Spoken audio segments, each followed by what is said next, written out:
J'aurais aimé être un type ordinaire, une vie rangée, avec un crédit sur le dos, 2 enfants, un patron qui me maltraite mais pas trop, une femme qui me maltraite mais pas trop. Mais voilà, je n'ai rien de tout ça. Je suis juste un apparatchik. Le cœur du sujet de la série, c'est un collectif qui est soumis à la tension du doute et d'une forme de paranoïa à mesure que l'enjeu s'intensifie, se rapproche, qui est une campagne à la présidentielle.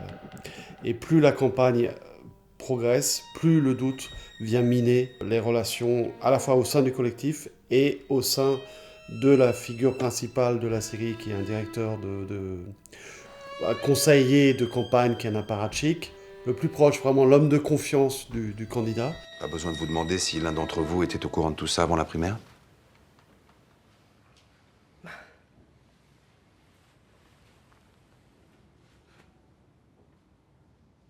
Qui ferait une connerie pareille? Les Russes? Donc il y a une espèce de vertige qui prend des allures de polar. Concrètement, des milliers de votes orientés ont été balancés dans le système, en un laps de temps très réduit. Des milliers de votes, mais des votes pour qui? Ça, je sais pas. Il me faudrait les data droïdes pour le dire. Une série, c'est forcément une aventure à plusieurs. Mais il faut quand même un chef d'orchestre quelque part, quelqu'un qui donne un regard, qui donne un rythme, qui donne un chemin, une évolution sur les 6 épisodes. Et c'est le travail que j'ai essayé de faire. C'est la première fois que je me retrouve à cette position de directeur artistique global. Laisse-moi un jour ou deux, il faut avant tout trouver l'unité. C'est ça le plus important. Mais les médias n'attendront pas. Et puis si on n'écrit pas l'histoire, elle s'écrira sans nous. J'ai été appelé à un moment donné, il y avait un roman, il y avait l'accord d'Édouard Philippe et Gilles Boyer pour développer la série. Donc tout était sur la table. Mais il fallait aussi tout faire, c'est-à-dire partir d'un livre et accoucher de 6 fois 52 minutes. Je veux qu'on parle de la seule chose qui compte.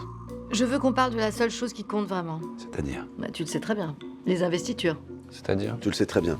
Les investitures. Pour les législatives. Oui, mais ça, c'est l'affaire de nos collaborateurs. Ça, c'est l'affaire de nos patrons. Ne te fous pas de ma gueule, s'il te plaît. Il y avait évidemment le précédent de l'exercice de l'État. J'avais fait ce film qui parle d'un ministère, qui parle du milieu du pouvoir, qui parle de relations de travail au sein de la politique, etc. Donc, d'une certaine manière, en tout cas, c'est aussi un film qui m'a beaucoup aidé pour mener à bien l'entreprise dans l'ombre, sans en faire un décalque de l'exercice de l'État. C'est-à-dire que Dans l'ombre n'est pas du tout une suite ou une pierre à ajouter à ce qu'était déjà le film avec Olivier Gourmet et Michel Blanc. Paul. Comment vas-tu? Très bien, merci. Ça va? Très bien. Ravi. Ça va? Bonjour Marilyn. Là, il y avait un peu un autre univers, un autre moment, d'autres partis pris. Et d'emblée, dans le premier rendez-vous avec les productrices et Édouard Philippe et Gilles Boyer, on a un peu calé les choses, c'est-à-dire pas de référence à la politique actuelle, un univers politique parallèle, une campagne de droite et du contemporain. Même du contemporain légèrement décalé. Parce qu'il y a des petites choses dans la série qui font qui nous projettent un peu plus dans demain que dans aujourd'hui. Salut, ça va? Ça va et toi? Ouais. Arrivez au QG dans 18 minutes. Température extérieure à 8 degrés. Votre ceinture César. Je m'y ferai jamais à Bernadette, je crois. La voiture qui conduit toute seule. Une série, c'est les personnages. Il ne faut pas se tromper. C'est d'abord, on suit des personnages qu'on apprend à connaître, qui vont nous surprendre, qui vont interagir entre eux, qui vont être emmenés, chahutés, interrogés par les événements.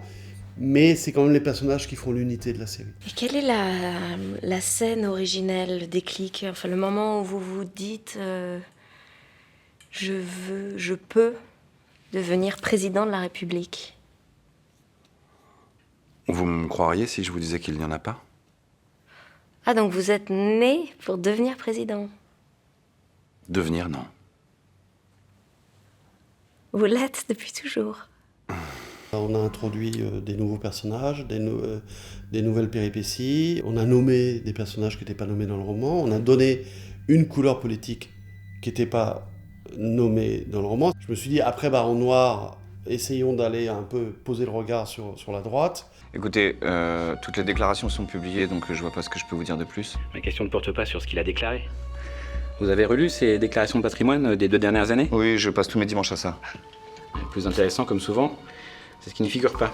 Donc tout ça, c'est un travail qui a complété le roman, qui l'a emmené un petit peu par ailleurs, mais il y avait une chose qui n'a jamais bougé dans le roman. Édouard et Gilles ont écrit ce polar pour raconter une chose très précise, qui était cette histoire de doute, cette histoire de confiance, cette histoire de loyauté, et de loyauté au patron, qui est une loyauté très spéciale, qui n'est pas une loyauté symétrique. Et cette asymétrie était très intéressante, et c'est le cœur de la série. Tu veux me dire quelque chose?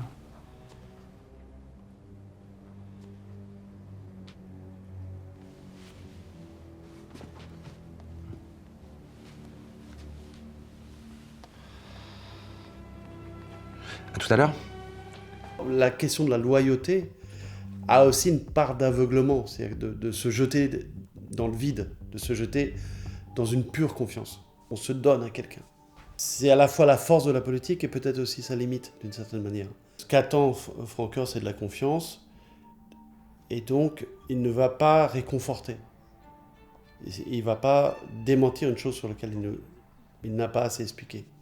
Donc il laisse les autres dans une forme de silence. Il met à l'épreuve les autres sur une espèce de force morale et un pari, une forme de pari, parce qu'à un moment donné, ils sont vraiment perdus.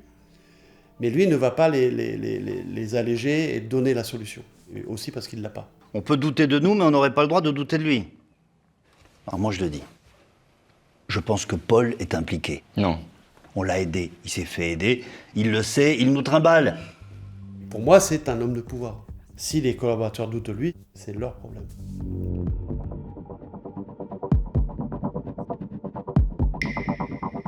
Le laxisme sécuritaire, ça suffit! Non! Pinguet est mort.